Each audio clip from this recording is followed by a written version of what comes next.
Hello, hello. Got another gush today.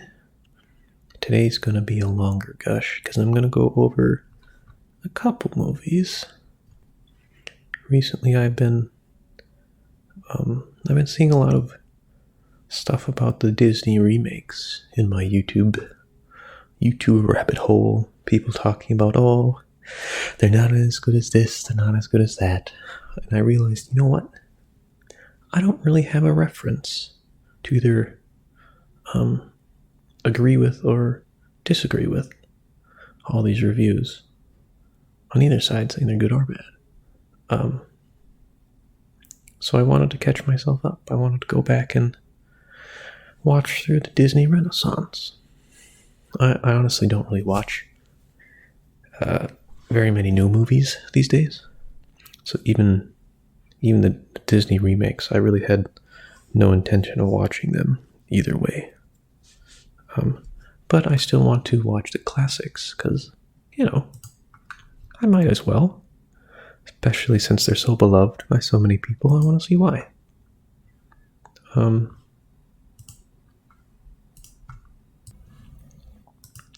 So, there is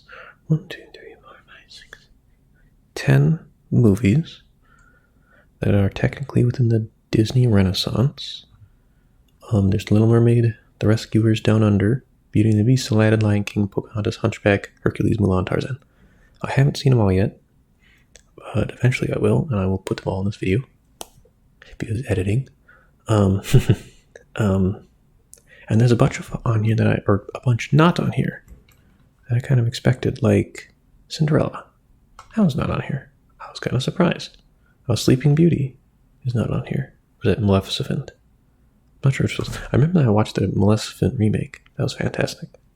But I also was not very old when I saw it, so I should go back and watch it. Anyways, so I figured I'd watch them in order, starting with the oldest. So I started with The Little Mermaid. Oh my gosh, it's so cute. I don't know what is there to say about it. It really is just a wonderful movie. It's very fantastical and it's really chill. I really can respect the so I'm a little familiar with the original story. Just a little. I should watch the book. I should read the book because I love classics. Maybe I'll get it on Audible. But I'm slightly familiar with the book, and seeing how they adapted it to film, especially for a children's movie, I think they did an excellent job. The song numbers, what are they called?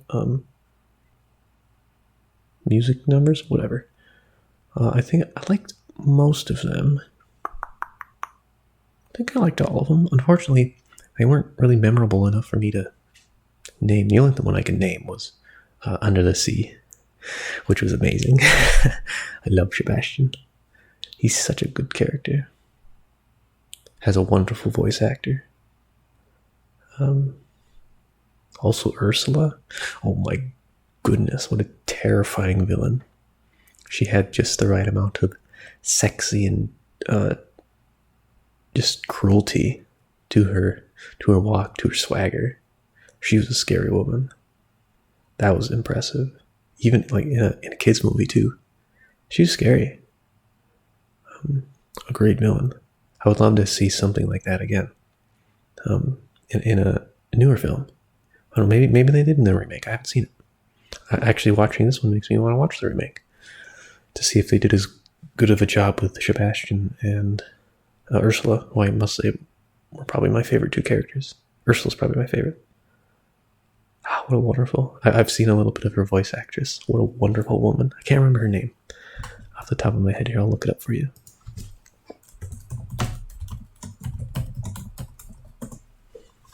Pat Carell. Carell? She's still alive? Nope, she died. Oh, she died last year. In 2022. That's unfortunate. But she was, she was almost 100 years old. Holy cow. She seemed just like a wonderful lady. I've seen her in a few interviews. She's just so happy, so kind.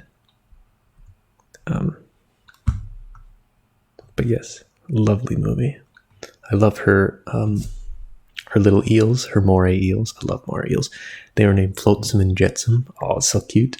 I love that. There's some really good ideas in that film.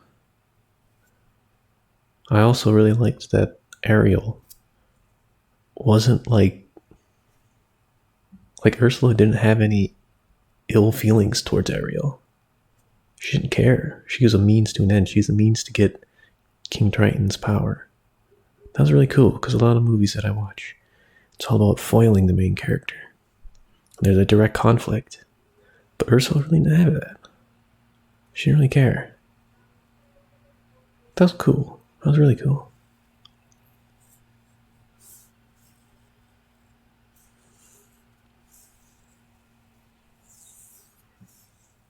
And though I'm not really a relationship expert, I thought the relationship between Eric and Ariel was cute.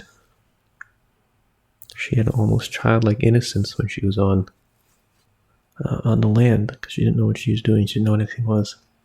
And I loved how they took what's the seagull's name? Let's look it up.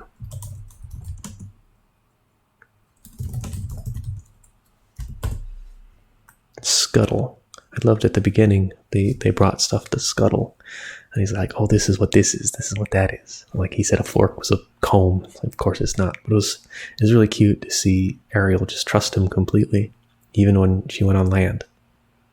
She pretended to know what a fork was used to brush her hair. I thought that was adorable. That was cute. So much personality in just the animation as well. Wonderful. And it was really impressive because she couldn't talk when she was on land.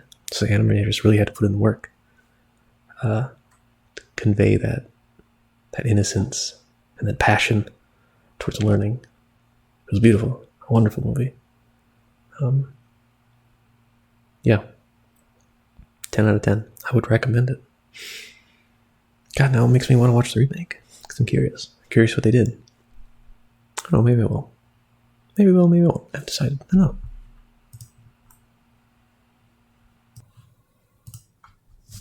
know. Next movie was called The Rescuers Down Under. This one's old. You can feel that it's old. I'd never heard of this. I've seen. I think Disney had an idea for this to make a little universe out of it, and have them go on missions and whatnot. Because I remember seeing a movie with the main characters. The main two characters are mice. I can't remember their names right now. But two mice, male and female, and they're kind of like, they're rescuers, right? And they're down under because they go down to Australia to help this young child who gets caught by a poacher, and the poacher's trying to use the child to find a rare eagle. Whatever. I mean, that's not good, but that's the plot. And the mice have to. They get an albatross to fly them down there, which I thought was very fun, though he looks more like a seagull than an albatross. And they get him down there to rescue the kid. I don't know. I thought the movie was fun. I couldn't really. I don't know. It didn't feel like it was made for kids, though. You know, it felt like it was. I don't know. There wasn't really any overarching theme that.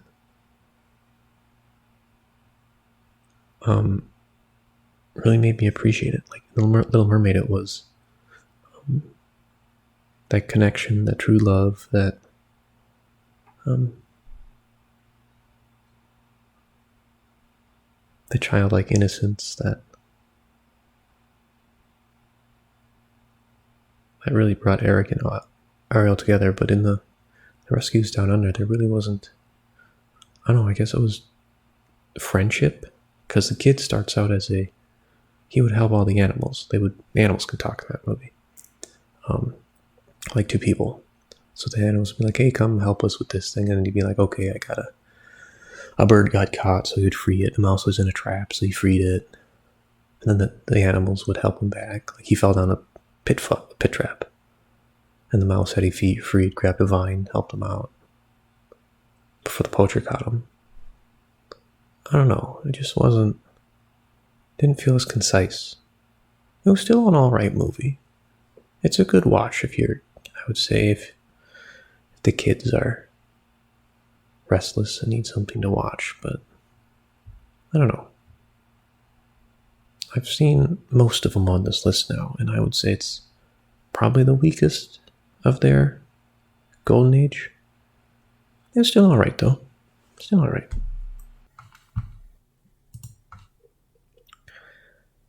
I watched Beauty and the Beast last night. What an adorable little story. I thought it was just wonderful. It really was. To me, that was like the ideal of Disney magic. Talking furniture, a cursed castle, cursed prince, and love breaks a spell. That really was special. I can see why a lot of people really like this movie. I have seen the remake for this one. And comparing it to the original, I don't think I've seen the original before, or if I had, I was super young. The original is where it's at, though. How cute. The animations on the faces of the cartoon animals, 2D animals, and creatures and furniture. You can just do so much more with that. You can really get that, like the dresser, how sad she was that she couldn't wear makeup and dresses, and how Lumiere couldn't do stuff, or like how the cook and Mrs. Tea Kettle, I can't remember. Shoot, what's her name? I'm gonna get roasted. Whatever her name is. They couldn't, prepare food and do what they loved. Sure, they were servants technically, but they all very much clearly liked their job. And I think that was cute. It was really fun. And seeing them being able to seeing them returned to their previous forms and making the castle. That's so cool. Making the main villain also the handsomest man in the town was a good idea. Is that where the cliche started? Maybe? Through Gaston? He has the best musical number, though. I do love that. The Gaston. Yeah.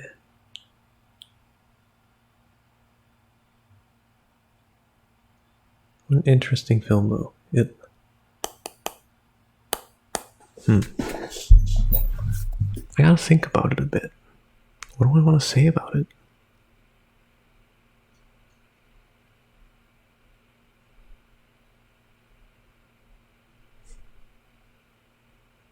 It kind of like it wanted. I like how the relationship between Beauty and the Beast, like she's very proper. She's very, she's not very emotional, I think. And the Beast kind of, he's very emotional. And he's very brutish. Both brutish and brutish. Brutish. I don't know if you can tell. Whatever. And it's cool how they kind of balance each other out. How they're both, how he's always acting on his emotions. He can't really speak very well. He can't really express himself very well because his emotions are always going 110%.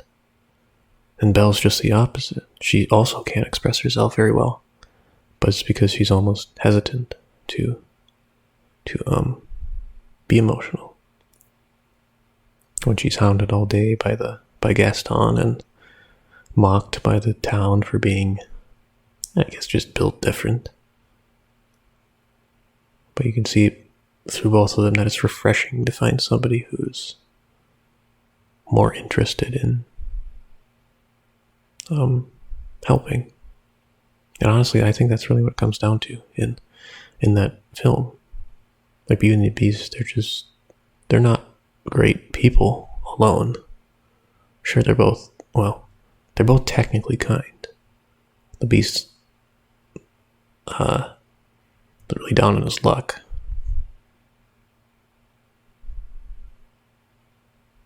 And Belle obviously is fairly kind. No, she is kind. Belle is kind.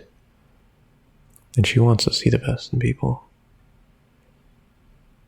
And the Beast is very self-conscious. He knows what he's done. He knows the curse, why the curse was put on him. But because he's closed himself off, he can't express that regret to anyone. And Belle is a great outlet for him to show how sorry he was and improve on himself. It's really cute. I really like it. And although she's technically imprisoned there, trading herself out for her father, right? She still wants to be there. She still wants to help. It's so nice. So nice of her. And at the end, the whole castle is moved by her generosity and by her kindness. And everybody started working again. Everything cleaned. There's a whole montage, a whole singing montage of them cleaning the castle, getting it nice and fresh. Somebody's showering above me.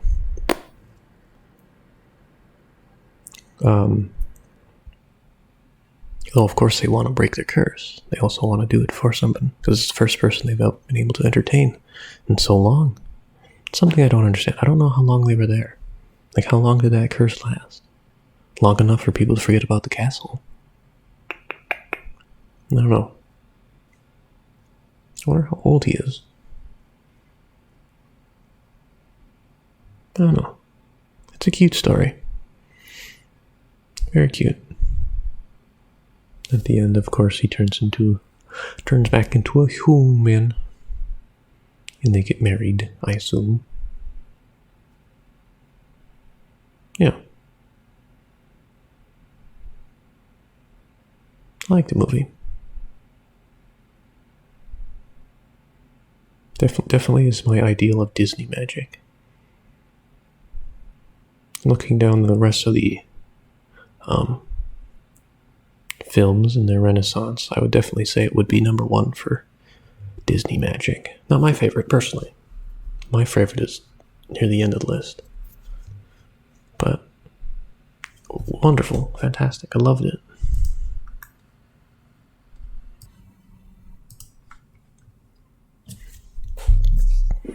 I watched Aladdin. My gosh. I always knew that film was special, and watching it again, I think that's the one I watched the most. Probably. I know my siblings really liked it. My sisters. I have 2 sisters. They really liked Aladdin. And for good reason. Of course, the best part of the film is Robin Williams as the genie. What a wholesome and just wonderful guy. And of course he fits the role of the genie like a glove. Everything about him is just makes you smile. He's just a happy guy who's trying to make other people happy, even though he's bound to servitude to its lamp. He's able to put that aside to, help out Al. And he genuinely wants to help, which I think is wonderful. And it makes it even sadder when Jafar enslaves him for his 3 wishes. And you can see the amount of regret that the genie has, and how technically he's completing Jafar's wishes. He doesn't go the extra mile, like in Aladdin's wish. When he makes him a prince, the genie puts on this huge show He didn't need to do that. But he did, because he genuinely cares. And Aladdin is genuinely a good guy. And I like how they establish that. Show him as a street rat, they have a whole song, right? Who's not afraid to steal for himself. And by the time the song's over and he escapes, the only thing he's made off was like a piece of bread. And then he gives it to these two starving kids, which is really sad, but what a wonderful thing to do as a character. Very effective way to show that our main character cares about those around him. I love it. Love it. Lovely.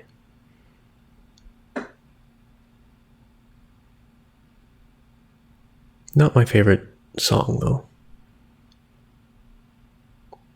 Though it does have some wonderful pieces. A Friend in Me. I mean, come on. That's so good.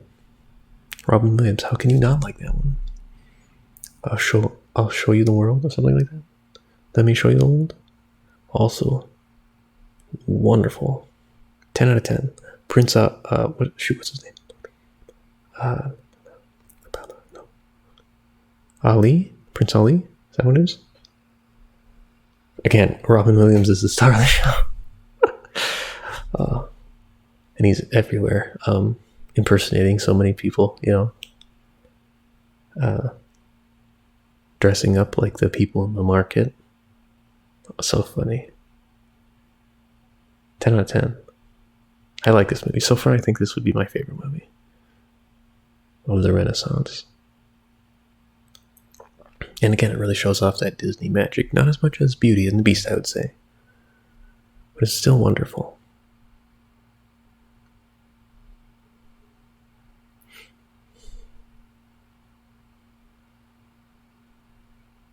I also like how it gave Jasmine more of an active role. Well, did it though? I don't know if it did. Because in The Little Mermaid, Ariel was like... Well, I guess she didn't really do much fighting, did she? Not that she needs to. Beauty and the Beast was much less about fighting. More about just kind of being there, being kind. And Aladdin, Jasmine uses her devilish good looks to distract Jafar. Although it didn't really work, did it? That's true. It didn't work. Because you got trapped in a hourglass.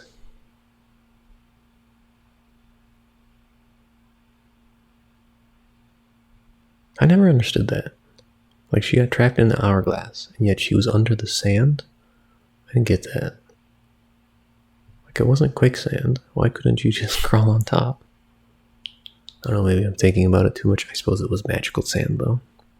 That is true.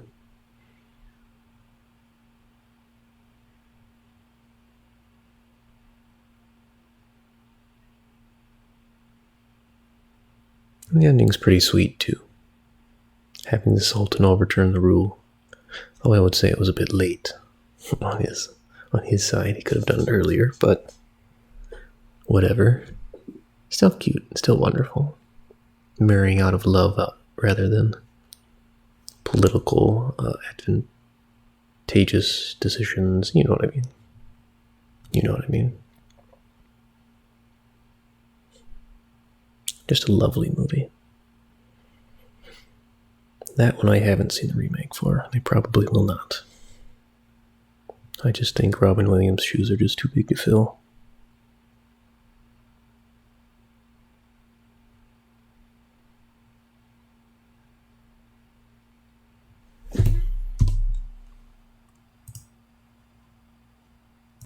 I finally did it. I finally watched The Lion King. I don't think I'd ever seen it before. And if I had, it was when I was like a wee baby. A wee little baby. But I finally watched it, and I could see... First, I was really amazed about the artistic talent and the writing that went into it. It was fantastic. There's some more. I've heard that The Lion King is like references to Shakespeare, and it has a lot to do with Hamlet or something like that. I'll be honest, I have not read much of Shakespeare, though it's on my list. I need to. But still, I could glean like deeper meanings between a lot of the dialogue between characters. I can't think of one off the top of my head, but there was a lot of doublespeak in it as well, which I really liked. Of course, Scar being the best, absolute best. That's kind of his whole shtick, is he can say multiple things at the same time, and it's really cool. I love that.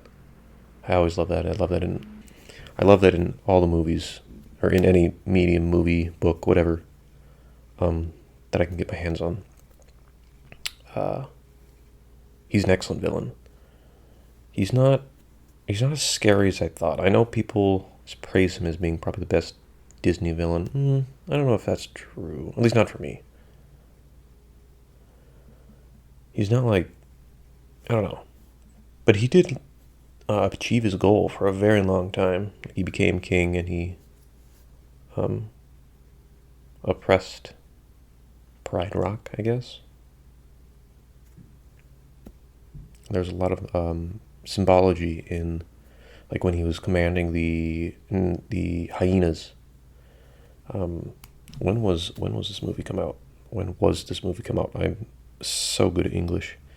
When did this movie release?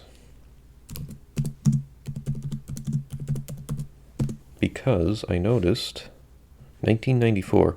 Because I noticed there's a lot of Nazi imagery in it, in terms of they framed a lot of the marches from the hyenas, clearly inspired by World War II Germany, with the parades and the marching and stuff.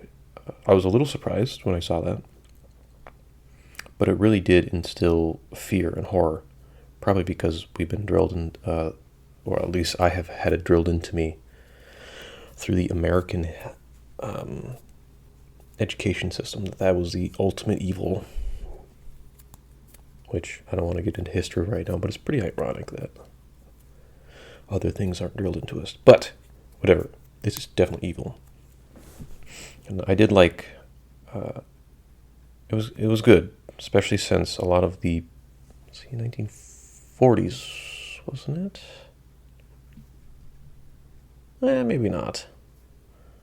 Not many people would have been really alive still. So it wouldn't have hit super hard. It was just kind of in an imagery would more be in secondhand accounts, or we would be consuming it in secondhand accounts. So it still definitely instilled fear, and it was wonderful. It was well written, well animated, but it was interesting. I appreciate the artistic effectiveness of that. And it only lasted for Scar's song, I believe, but it was still spooky. I don't know. I think the voice actors did wonderful, especially Mufasa and Scar. They were just fantastic. Both of them were fantastic. And I could definitely see the I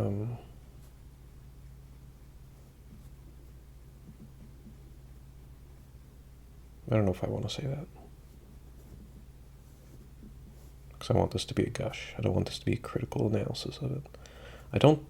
It was a good movie, and it was definitely worth a watch. It kind of showed the importance of personal responsibility. I did like the Hakuna Matata, and how, even though it worked for Timon and Pumbaa, it wasn't the lifestyle that Simba needed to live. That personal responsibility was, the Hakuna Matata wasn't really for him, even though he, what's the word? There's a word for that. There's a philosophy about that. What's it called?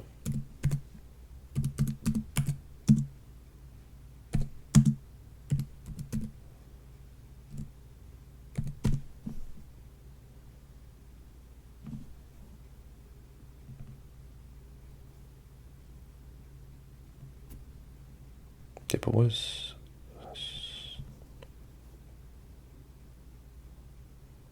can't remember what it is. The Google seemed to think it's Stoicism, but I don't really... That's not the one I'm thinking of.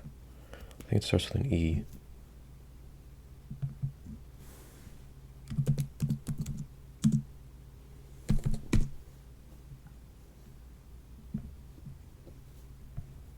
I can't think of it right now, but I like that they proved it wrong at the end. And even though that they indulged themselves 24/7 when they were living together, it put a lot of weight on doing not only the right thing, but what you personally know it to be the right thing. Like for Simba, it was clearly eating him up the whole time he was growing up with Pumbaa and Timon. Yeah, it was a nice little lesson. I don't think it was... I don't know. I think it was artistically very impactful, right? And it was good, but it wasn't my favorite. I think I liked Tarzan and especially The Hunchback of Notre Dame. Oh my gosh, that one was good. And my all-time favorite is Mulan, but that's just me. But yeah, it was good. It was all right. And better than a lot of stuff that's released today. Maybe not for animation. There's some good animation stuff these days, but like Arcane. But that's not a kids' movie.